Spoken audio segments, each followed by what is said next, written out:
여러분 잘 지나셨나요? 네. 이제 슬슬 추워지기 시작합니다.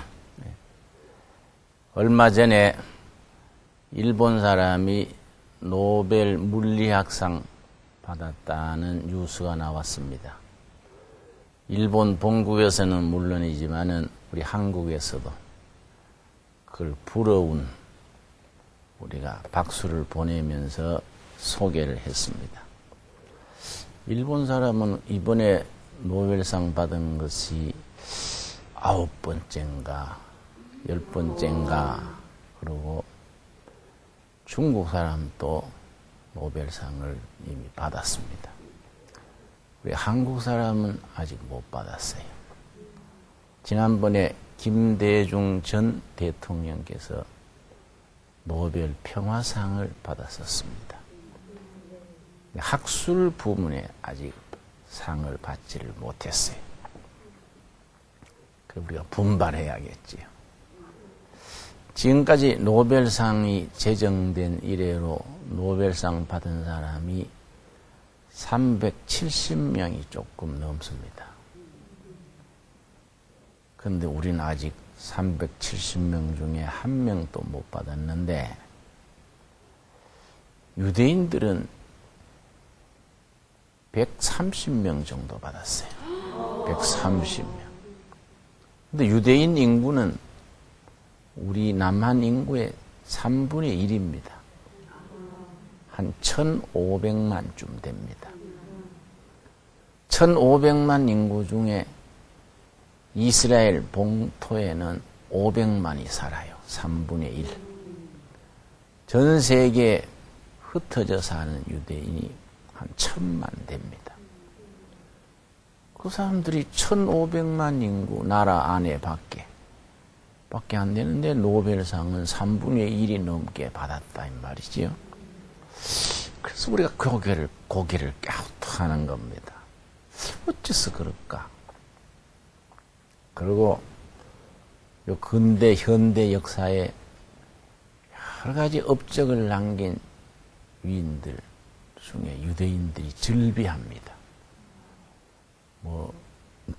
각 부분에 심리학의 프로이드, 생물학의 다윈, 음악의 차이코프스키, 미국 정치가의 키신저, 브레즈네프, 이게 다 유대인들이죠. 키신저. 그런데 이런 유대인들은 어떻게 해서 그렇게 노벨상을 많이 받게 됐을까? 그 이유를 교육 전통에 잡아요. 교육. 어떤 교육이냐? 학교 교육과 신앙 교육을 하나로 묶는 겁니다. 교육과 신앙을 하나로 묶은 종교 교육이죠. 그럼 유대인들의 그런 종교 교육 전통이 언제 시작됐느냐? 거기에 한 사람의 성각자가 있습니다. 요하난 벤 자카이라는 사람이에요. 요하난 벤 자카이. 이 사람이 아주 위대한 성각자입니다. 오늘 서두에 그 얘기를 좀 하겠습니다. 마태복음 24장에 보면은 예수님께서 예루살렘 성전을 들어갔다가 나오시는데 예수님의 제자들이 성전 건물을 자랑했어요. 스승님, 성전 건물이 끝내주지요? 이런 식이요. 그때 예수님이 보신 예루살렘 성전은 헤롯 성전 그럽니다. 제2성전이라고도 해요. 제1성전은 솔로몬 왕이 세운 예루살렘 성전이 제1성전인데 BC 586년 바벨론 침공을 받아서 예루살렘이 멸망할 때 성전 또 허물어졌어요. 그게 제1성전이에요. 솔로몬 성전이지요. 예수님 당대에 보신 건 제2성전이에요. 헤롯 왕이 아주 크게 투자해서 지었는데 예수님 때 벌써 46년째 공사했으니까 예수님 이후에도 몇 년 더 하셨습니까? 50몇 년에 걸쳐서 지은 성전이 제2성전, 헤롯 성전이라 그래요. 그런데 제자들이 그 성전을 보고 예수님이 굉장하지요? 자랑스럽게 얘기했는데 예수님이 동문서답식으로 전혀 다른 말씀하셨어요. 너희가 이 건물을 보느냐? 때가 되면 돌 하나도 돌 위에 남기지 아니하리라 그랬어요. 제자들이 그 말을 잘 이해를 못했지요. 아니 지금 46년째 국력을 기울여서 짓다시피 하는 성전인데 돌 하나도 돌 위에 남기지 아니하리라. 그 실감 나겠습니까? 우리식으로 말하면은 농담 비슷하게 들었겠지요. 그 말 들을 때 아무도 그게 현실적으로 이루어진다는 건 믿질 않았어요. 근데 그게 언제 그대로 이루어졌냐 하면은 AD 70년이에요. 예수님이 그때 33세 때니까 70년이면 30 몇 년 뒤지요. 36, 7년 뒤에 유대인들이 로마 제국에 반란을 일으켰어요. 그러니까 로마에서 군대를 보내가지고 예루살렘 성을 함락시킨 겁니다. 그때에 예루살렘 성전이 돌 하나 돌 위에 남기지 않고 다 허물어졌어요. 그 반란 전쟁이 무려 4년을 끄니까 로마 군인들이 도끼가 올랐어요. 그 더운 나라에서 밖에서 전쟁을 하려니까 얼마나 힘듭니까? 예루살렘 성 함락만 해봐라. 돌 하나 돌에 남기지 않고 완전히 허물어버린다. 숨쉬는 모든 것은 없애버린다. 이런 도끼가 생긴 거예요. 그런데 그때 이제 요하난 벤 자카이라는 성각자가 등장하는 겁니다. 그때 랍비 중에 그쪽 말로는 라바이요, 라바이. 우리말로 사부님 정도예요, 사부님. 라바이, 사부님 중에 요하난 벤 자카이라는 사부가 있었는데, 랍비가 있었는데, 가만 생각해보니 예루살렘 성 안에서 버틴다고 버티지만은 승산이 없거든요. 우리가 오래 가지 못할 것이다. 결국은 로마 구인들에게 짓밟히게 될 것이다. 그럼 어떡하냐? 우리나라는 망하게 될 것이다. 지금은 망하지만은 언젠가 우리가 자식들 대에 로마에 이길 수 있는 방법은 무엇일까? 이렇게 생각한 거예요. 지금은 우리가 힘이 약해서 어쩔 수 없이 지지만은 언젠가는 우리 이스라엘 백성들이 로마를 이길 수 있는 날을 오게 할 수 없을까? 이걸 기도하면서 생각한 거예요. 그래서 어떻게 했냐면은 자기 제자들을 불렀어요. 너희들 밖에 다니면서 우리 사부님께서, 랍비께서 병들었다고 소문내라. 그러니까 제자들이 다니면서 큰일 났어. 이 전쟁통에 우리 사부님이 랍비께서 병들어서 곧 돌아가실 것 같아. 소문내고 다니는 거예요. 그러니까 사람들이 문병도 오고 다 아픈 척하고 누운 거예요. 속으로 멀쩡한데 안 그렇겠습니까? 수염도 안 깎고 있으면 아픈 것 같잖아요. 응? 네. 그래서 죽을 듯이 누웠으니까 모두 걱정하고 가곤 했는데 하루는 제자들 불러가지고 오늘 내가 죽었다고 고해라. 그리고 자기는 이제 관속에 들어간 거예요. 관속에. 왜냐?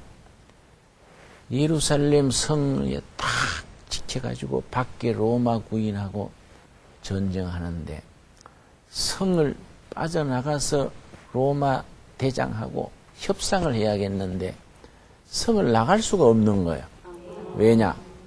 성 나가면 째피가지고 반역자라고 우리식으로 말하면 죽창에 찔려 죽는다든지 이 배반자약하고 가만 안 둔다 이 말이에요.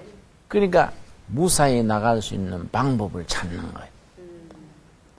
관에서 누웠고 제자들은 아이고 우리 위대하신 선생님 하고 죽은 사람만 나가는 문이 있어요.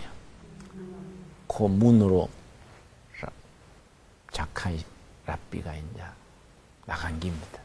관으로 제자들 며칠 전쟁통이지만은 죽은 시체는 성 안에 두는 게 아니란 말이에요. 죽은 사람 관만 나가는 문이 있어요. 그리 밖에 나갔어요. 나간 뒤에 이제 관에서 나와가지고 로마 그 사령관을 찾아간 거예요. 베스파시안 장군이요. 딱 찾아가서 이제 장군을 만났더니 장군은 궁금한 거예요. 뭐 항복하러 왔는가 해서 그대는 왜 나를 만나려 하는가? 그러니까 장군님, 우리 동족이 장군의 군대에 대해서 저항해서 전쟁을 여러 해 하고 있지만은 오래 가지 않아서 우리가 다 점령될 걸로 압니다. 장군님 군대가 우리 예루살렘 성에 들어오면은 불 지르고 죽이고 무너뜨리고 할 줄로 압니다. 우리는 다 각오하고 있습니다. 그런데 이 벤자카이 랍비가 뭐 살려달라 도와달라 이게 아니요. 다 각오하고 있다. 불 지르고 죽이고 다 할 줄로 알고 있습니다. 근데 한 가지 부탁이 있습니다. 뭐냐 하니까 야부네라는 마을에 교실이 하나 있는데 그 교실은 좀 불태우지 말고 보존해 주시오. 사람 살려달라는 게 아니요. 교실 하나 남겨달라는 거예요. 그래, 그게 뭔 교실인데 그러냐? 왜 그러냐? 하니까 나라는 망하고 제사장도 죽고 어른들은 다 죽고 사라질지라도 우리 조상들 때부터 내려오는 하나님의 말씀, 유대인들은 토라 그래, 토라. 토라와 민족의 문화, 조상들의 지혜 담아놓은 책, 탈무드래, 탈무드. 이거는 남겨뒀다가 전쟁에 살아남은 자녀들을 가르쳐서 민족의 미래를 이어나가야 안 되겠습니까? 자녀 교육을 시키겠다는 거예요. 베스파시안 장군이 들으니까 기특하거든. 그거 참 좋은 생각이다. 그 장군이 나중에 로마의 황제가 됐어요. 그러니까 상당히 보통 사람 아니에요. 들어보니까 그게 보통 사람이 생각 못하는 생각이란 말이에요. 좋다고. 그래서 드디어 AD 70년 5월 9일이요. 날짜도 분명해요. 5월 9일 날 성이 함락됐어요. 로마 군인들이 막 도끼가 올랐으니까 불 지르고 죽이고 막 행패를 부렸는데 명을 내린 거예요. 야부네란 마을에 있는 교실 거기에는 접근하지 마라. 그거는 그대로 남은 거예요. AD 70년 5월 9일에 성이 망했는데 5월 10일 그 다음 날부터 요하난 벤 자카이 랍비가 그 집방에서 전쟁에 죽지 않은 아이들이 있잖아요. 아이들을 모아가지고 교육하는 거예요. 1대1로 교육하는 거예요. 조상들의 남겨진 문화유산, 하나님의 말씀 토라, 조상들의 지혜와 영감을 적어놓은 탈무드, 이런 걸 가르치는 거예요. 그리고 아이들 속에 민족의 장래에 꿈을 심는 거예요. 이거의 전통이 계속 내려왔어요. AD 70년부터 지금까지 이어져서 그 교실에서 이스라엘 민족의 교육 전통이 세워진 거예요. 그 교육 전통에서 위대한 인재들이 많이 나와서 세계 노벨상의 3분의 1 이상이다 이 말이에요. 근데 그 이제 전통 학교에 갔던 사람들이 가서 보고 와서 얘기하는데, 우리는 뭐 학원 보내가지고 대학 입시 공부 열심히 하잖아요. 그날은 그래 안 해.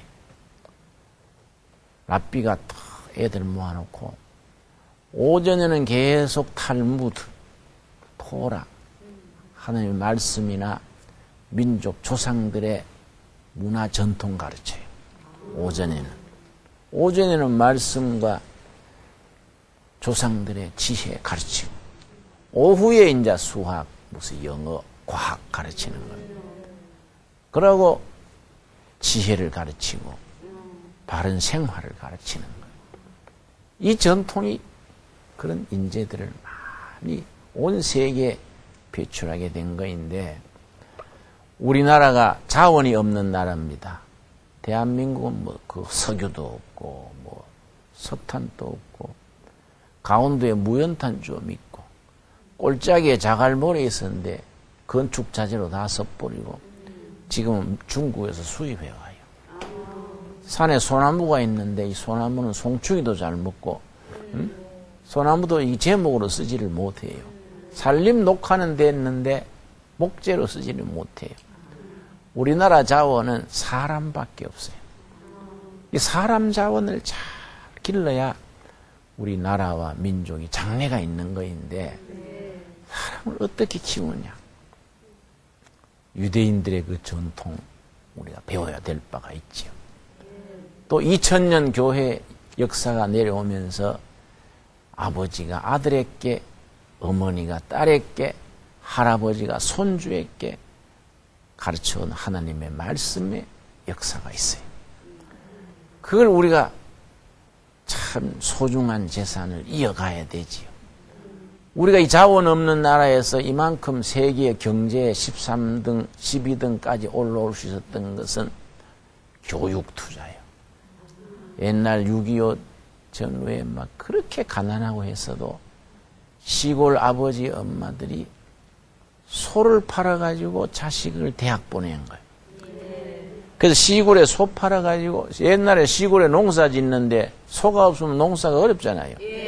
자식 학비 된다고 소 팔아가 대주고 아버지 어머니가 괭이 가지고 농사 짓는 거예요.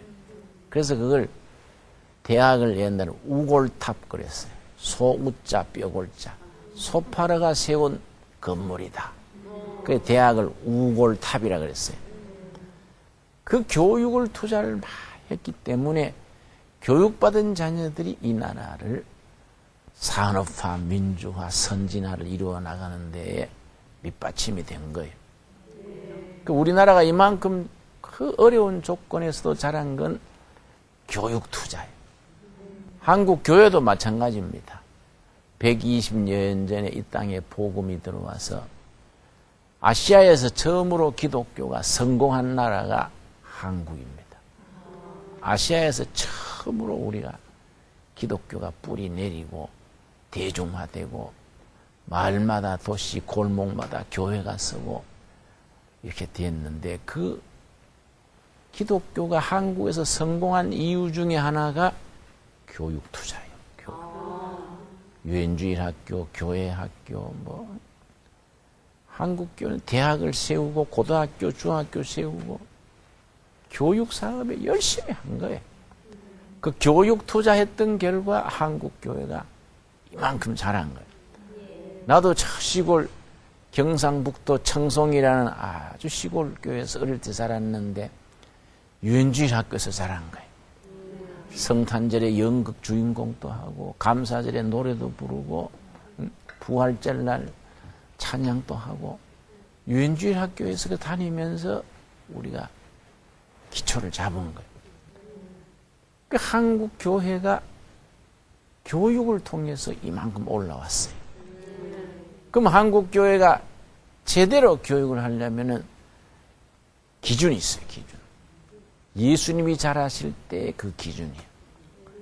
예수님이 자라실 때 그 기준이 교회가 실시하는 교회 교육의 출발점이 돼야 되지요. 예수님이 자라실 때 말씀이 어디에 나오느냐? 누가복음 2장 52절이에요. 누가복음 2장 52절에 예수님이 자라시던 때의 기준이 나와요. 2장 52절. 성경에 예수님의 어린 시절 구절은 불과 한두 곳밖에 없어요. 그 중에 아주 누가복음 2장 52절이 중요하지요. 예수는 지혜와 키가 자라가며 하나님과 사람에게 더욱 사랑스러워 가시더라. 이 속에 예수님이 자라실 때에 네 가지 기준이 있어요. 이 네 가지 기준으로 우리 자녀들을 잘 기르고 교회가 이 세대를 기르고 교인과 교회의 미래를 그 위에 세워야 되는 거지. 예수님이 자라실 때 기준 몇 가지라고요? 네 가지. 다시 읽겠습니다. 누가복음 2장 52절. 예수는 첫째 뭐가 자랐지요? 지혜. 지적인 성장이요. 지적인 지혜. 지적인 성장. 열심히 공부하는 것. 지적인 성장. 지혜가 자라가며. 그 다음 뭐가 자랐습니까? 키. 건강이요. 건강. 아무리 공부 잘하고 수석을 해도 몸이 망가지면 헛일이죠. 예수는 지혜가 자라가며 실력이 자라고 키가 자라가며 건강해요. 건강 나빠지면 다 잃는 거지요. 키가 자라가며 그 다음에 공부 잘하고 건강해도 그 다음 뭐가 필요합니까? 하나님과 사람에게 더 사랑스러워 가시더라. 하나님께 사랑받는 영적인 성장. 하나님 모르고 세상 사람으로 깜깜하게 자라면은 안 되는 거예요. 하나님께 사랑받고 사람에게 사랑받는 사회적인 성장이지. 사회성, 인간관계. 교회는 열심히 섬기는데 친구도 못 사귀고 멍청하게 자기 혼자만 알고 안 되지요. 인간관계를 잘 맺고 지도력 있고 사회성이 있어야 되잖아요. 이 네 가지를 균형 있게 나가는 게 예수님의 어릴 때 모습이에요. 이걸 우리 자녀들에게 교육의 기준으로 삼아야 되지요. 첫째는 예수님의 지혜가 자라는 무슨 성장? 지적인 성장. 둘째는 무슨 성장? 키가 자라는 신체적인 성장. 세 번째는 하나님께 사랑받는 뭡니까? 영적인 성장. 네 번째는 사람에게 사랑받는 사회적인 성장. 이 네 가지가 균형 있게 잘 자라야 우리 자녀들이 바르게 자라는데, 내가 섬기는 교회는 두레교회인데 두레교회 권사님이나 집사님들 중에도 주일날 애들 교회 안 보내고 학원 보내는 사람들이 있어. 대기 뭐라 하지. 그러면 안 된다. 주일날은 안식을 하고 예배 드리고 월요일부터 토요일까지 공부하면 되는 게인데 뭐 주일날 학원 보내냐. 주일날 교회 안 하고 애들 학원 보내는 엄마 아버지는 자기가 학교 다닐 때 공부를 안 해봤다는 증거다. 틀림없어요. 왜냐? 하나님께서 엿새 힘써 일하고 공부하고 7일째는 안식하라 그랬어. 하나님이 그렇게 입력해놨어요. 7일째는 푹 쉬어줘야 그 다음에 공부를 다시 집중해서 잘하는데 안식 안 하고 계속 책만 붙들고 있으면 어떻게 되느냐? 공부가 잘 안 돼요. 엄마 아버지는 뭐 공부하는 줄 알고 뭐 간식해다 주고 미숫가루 타다 주고 뭐 오징어 구워다 주고 하는데 얘는 책 붙들고 졸고 있는 거야. 응? 엄마 아버지는 뭐 굉장히 자기 아들 딸이 뭐 공부하는 줄 아는데 컴퓨터에 게임하고 있는 거야. 엿새 동안 열심히 공부하고 7일째는 안식을 해줘야 사람은 공부도 잘 되고 일도 잘 되고 건강하도록 하나님이 그렇게 규정해놨어요. 그걸 바이오 크락 그래. 생체 시계. 크락은 시계잖아요. 생체 시계. 바이오 리듬. 생체 리듬이에요. 근데 뭐 공부만 한다고 앉아가지고 그거는 되는 게 아니지요. 그러나 그런 사람 되게 뭐라 그러지. 내가 아는 한 가정은 그 아들이 중학교 2학년인데 학력고사에 전국 1등을 했어요. 근데 내가 가만 보니까 1등 하는 게 달라요. 왜냐? 세 가지를 확실히 해요. 엄마 아버지 따라서 주일날은 꼭 교회 가더라고. 둘째는 얘가요, 책을 많이 읽어요. 언제부터 책 읽느냐? 아주 철들기 전부터 엄마가 침대 모서리에서 동화 읽어주고 아버지가 성경 읽어주고 컴퓨터하고 놀러 왔다니고 텔레비 보는 대신에 책 읽는 거예요. 책을 많이 읽는 아이들이라야 장래성이 있어요. 나는 지금 나이가 70에 가까워오는 67인데 지금도 손에 책이 없으면은 몸이 허전해서 항상 책 한 권 손에 들고 다녀요. 손에 책이 없으면은 몸에 균형이 안 맞아요. 왜냐? 우리 어머니가 그렇게 습관을 들이겠어요. 시골에 있으면서도 우리 어머니가 책을 읽으라고 우리 형제들이 잡담하면은 꾸지람했어요. 우리가 조선 사람들이 일본에 왜 왕따 당했냐? 일본 사람들은 책을 많이 보는데 일본 사람들 책 볼 때 우리는 나이롱뻥이나 하고 너무 험담이나 하고 술 먹고 노름이나 하고 이래서 우리나라가 뒤진 거다. 책을 읽어야 된다. 어릴 때부터 보니까 책 그랬어. 그래서 우리가 읽을 거리를 구해다 주셨는데 초등학교 학생인데 뭐 법학 통론, 뭐 심리학 개론 이런 거 구해다 줬어요. 시골에 책이 없으니까. 그래서 어머니한테 어머니 어려워서 못 읽어요. 좀 한자 섞이고 못 읽어요. 그러니까 못 읽어도 좋다. 손에 들고 있어라. 책 읽는 건 습관이다. 습관. 그래서 산에 소매기로 가도 책 들고 가게 한 거예요. 언제든지 책을 가까이 하도록 그 덕분에 어려서부터 책을 많이 본 거예요. 지금 이 나이 되도록 습관이 돼가지고 손에 책이 없으면 몸이 좀 끼우는 것 같아.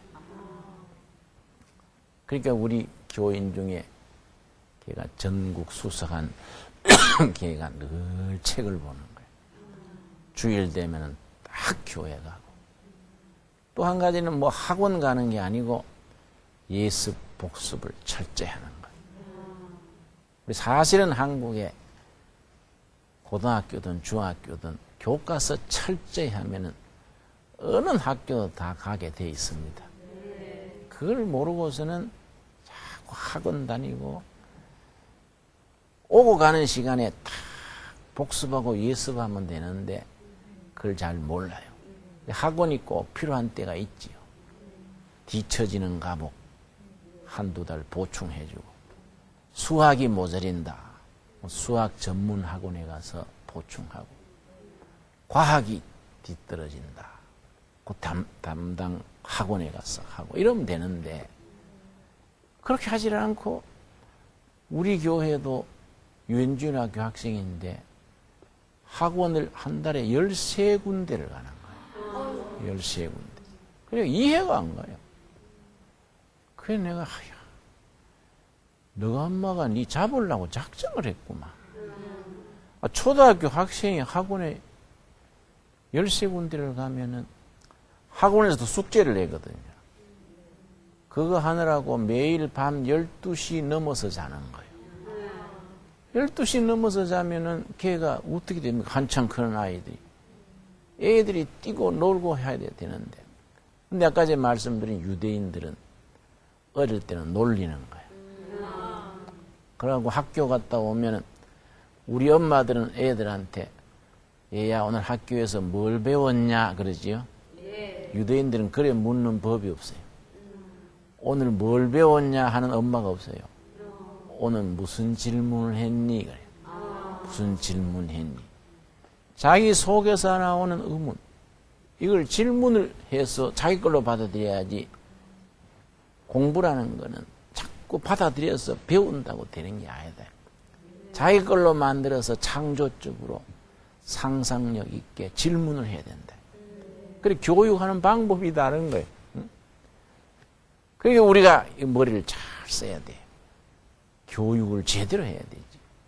예수님이 자라실 때처럼 지혜가 자라는 지적인 성장, 신체가 자라는, 키가 자라는 신체적인 성장, 하나님께 사랑받는 영적인 성장, 사람께 사랑받는 사회적 성장, 이런 게 균형 있게 조화 있게 잘 가르쳐서 거기서 인재들이 나오는 거예요.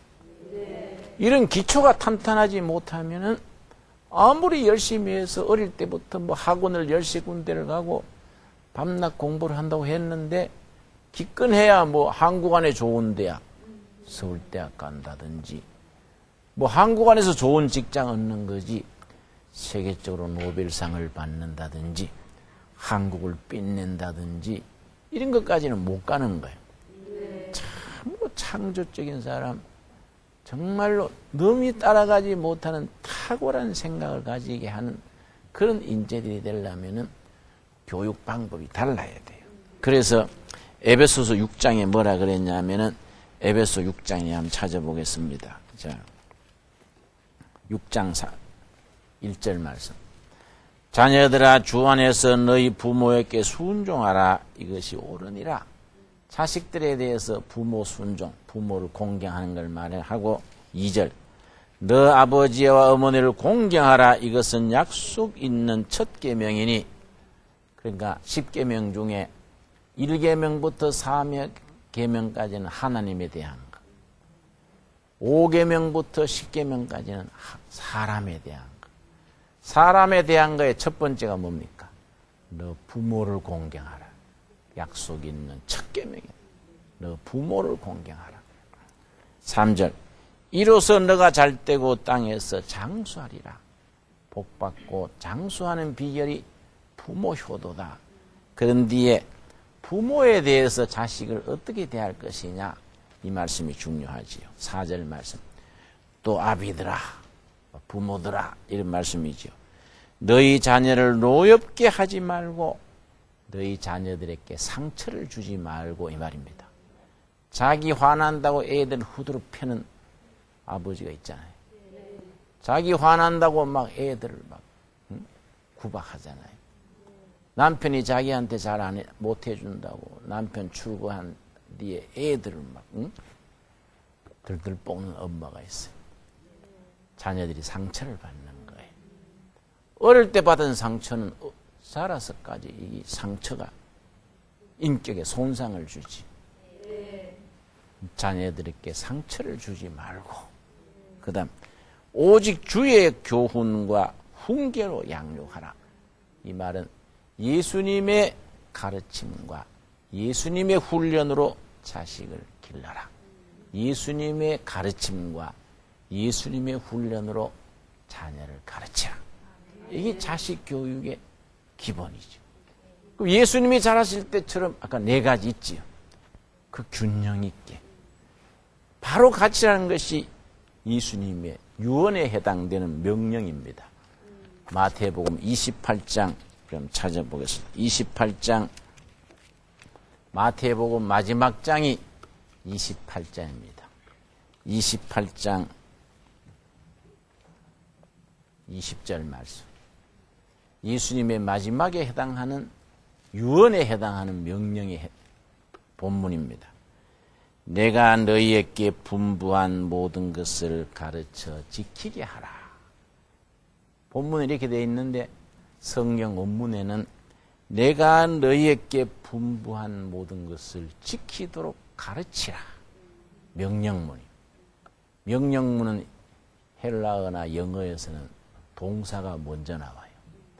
가르치라가 영어가 teach them to keep. 지키도록 가르쳐라. 예수님의 가르침을 우리 자녀들이, 사람들이 지키도록 가르쳐라. 교육명령 그래요. 교육명령. 지키도록 가르쳐. 예수님이 너희들에게 분부한 것을 사람들이, 자녀들이 지키도록 가르쳐라. 무슨 명령이라고요? 교육명령이에요. 교육하라, 교육. 교육명령. 그 예수님의 교육명령을 받들어서 한국교회는 이 땅에 들어온 지 120년 처음부터 교육을 열심히 한 거예요, 교육을. 학교 교육, 교회 교육, 성인 교육, 성경 교육, 생활 교육. 그래서 교회가 이만큼 부흥하게 된 거예요. 내 친구가 스님이 한 분 있는데 불교에서도 요즘 많이 개방해가지고 교회식으로 많이 따라해요. 전에 없던 불교 법당에 요새는 피아노 치잖아요. 옛날에 없었다고요. 요새 법당에도 성가대가 있다고. 찬송가 대신에 찬불가 부른다고. 부처 사랑하시면 거룩하신 말일세, 이런 식이지 이제. 응? 근데 내가 아는 스님이 나한테 그러더라고. 우리가 교회에서 많이 벤치마킹해서 활용을 하는데 교회가 하는 게 우리 잘 안 되는 게 있어. 그래, 뭐요? 그러니까 그 유엔주일 학교, 교회 학교 그 선생님들을 어떻게 확보하냐? 교회에서는 교사직을 당연히 할 걸로 아는데 사찰에 다니는 분들은 그 일요일 날 일주일에 한 번씩 아이들 가르치는 그거 잘 지원을 안 한다는 거예요. 유엔주일 학교 어떻게 그 선생들을 잘 뽑냐? 내가 그래서 웃으면서 배우려면 스님이 우리 교회 부목사로 와서 나한테 와서 좀 배워야지. 내가 그랬는데 가르치라는 교육 명령을 잘 따라하는 거예요.